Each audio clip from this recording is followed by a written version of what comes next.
I'm Robin, or Nanaimo Bar, and I upload a video every Saturday about awesome, underrated movies like Barbie. How's it going? I was thinking about what kind of a video to make for this week, and to be honest, I just couldn't stop thinking about what I wanted to eat for lunch. So I decided to make a video about 10 very iconic foods that you can see in the Barbie movies. 10 foods that I just want to eat so darn bad. I have spent longer than you'd probably believe trying to put these 10 foods in an order so that number 1 is the most iconic of all. All of them are very memorable in their own right. Without further ado, for number 10, we have the buttered crumpets from A Christmas Carol. Where's my tea and crumpets? There's supposed to be a tray of tea and crumpets right here. Why was Edith so salty that the butter on the crumpets was pooling? It's pooling. Pooling, Catherine. If you won't take those, then I sure darn will, because A, Catherine made them, and B, that amount of butter is nothing compared to what I would have put on them if it was just me sitting in my kitchen alone. I really like butter. Number 9, the gingerbread from the Nutcracker. This is the first food that we ever see in the first Barbie movie that we ever get. I only wish I could rank the gingerbread higher, but I can't on account of we hardly get to see it because Clara takes it away from Tommy before we can like zoom in and really watch him go at it, you know? Hey! It does sound delectably crunchy, and also there clearly is a generous spread of icing sugar on those cookies, because just look at Tommy's face after he like gets the cookie taken away from him. Like, that is a good amount of icing sugar. That's like he just came away from eating a powdered donut. Number 8, the pub dinner from Diamond Castle. They really want you as a viewer to want this meal because you know that Liana and Alexa are absolutely starving by the time that they make it to the pub. I mean, come on, they're drooling over the mashed potatoes and we're not supposed to want some? And for our next number, mashed potatoes.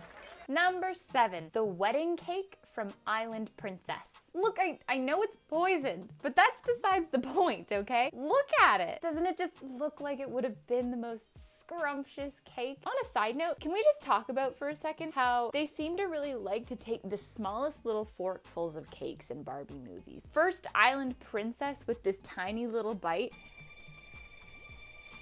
And then again in Charm School, when Delancey's taking that bite of cake, that huge chunk from Portia's slice, that was not a huge chunk of cake. If Blair takes a huge chunk of it, what's left for us? Anyway, number 6, Blair's blueberry scone from Charm School. Minus some points for the fact that it's clearly not a blueberry scone. When we watch Blair take the baked good from the case in the cafe, it is clearly some sort of cookie. Then she takes the treat back home to her apartment and says, Hi, Mom. I brought you a blueberry scone. Nuh-uh, Blair. Nuh-uh. By no definition is that a blueberry scone. I mean, whatever it is, I'll certainly eat it, and I'm sure your mom will too. But don't be going around tricking people like that. To be honest, it doesn't seem like your mom has gotten out in a while because she's not feeling 100%.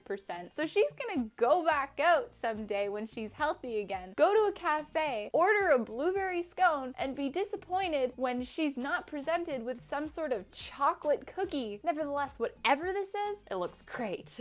All right, top half. Number 5, the yellow mer fairies coral cakes from Mermaidia. First of all, I have to say, I can't believe that Alina only ate one coral cake and then put the second one down so she could have some real talk with the mer fairy.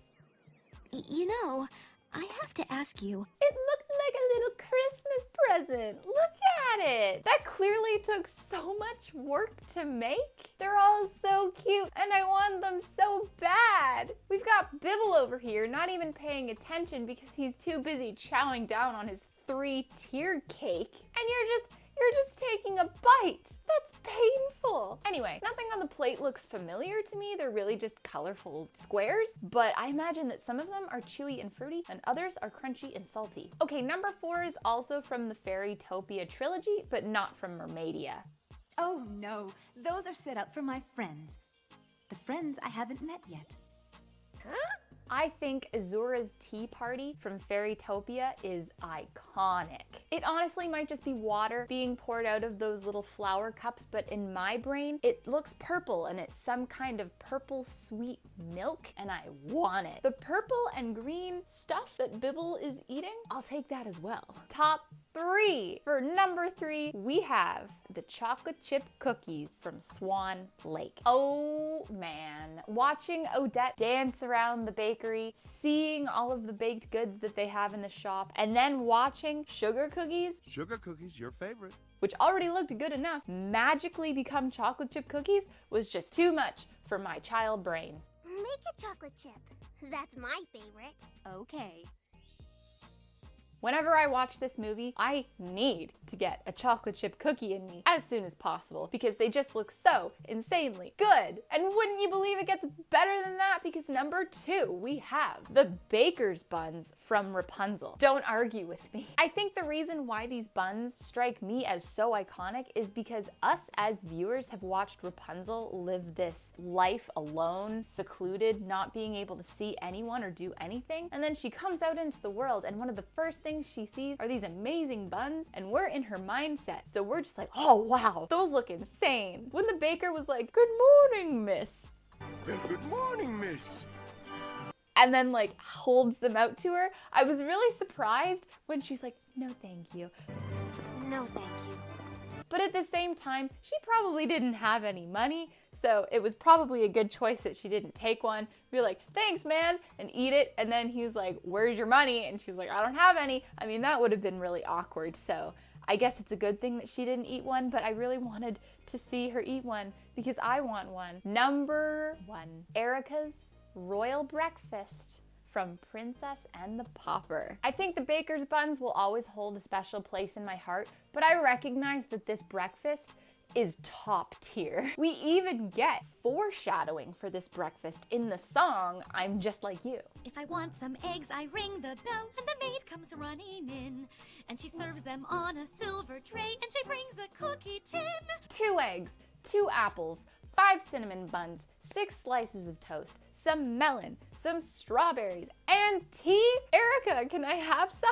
The way that the bread doesn't make a crunchy sound when Erica gives some to the maid leads me to believe that it's got some kind of a warm, fluffy, sweet taste. Come on, take some. Thank you, my lady. Well, everyone, there you have it. Those are 10 insanely iconic foods from the Barbie movies. Was your favorite included? Because if it wasn't, leave a comment down below telling me what I missed. If you could only eat one of these 10 foods, which one would you pick? I would take a baker's bun from Rapunzel for sure. Until next Saturday, I hope you have a great week, everyone. Bye!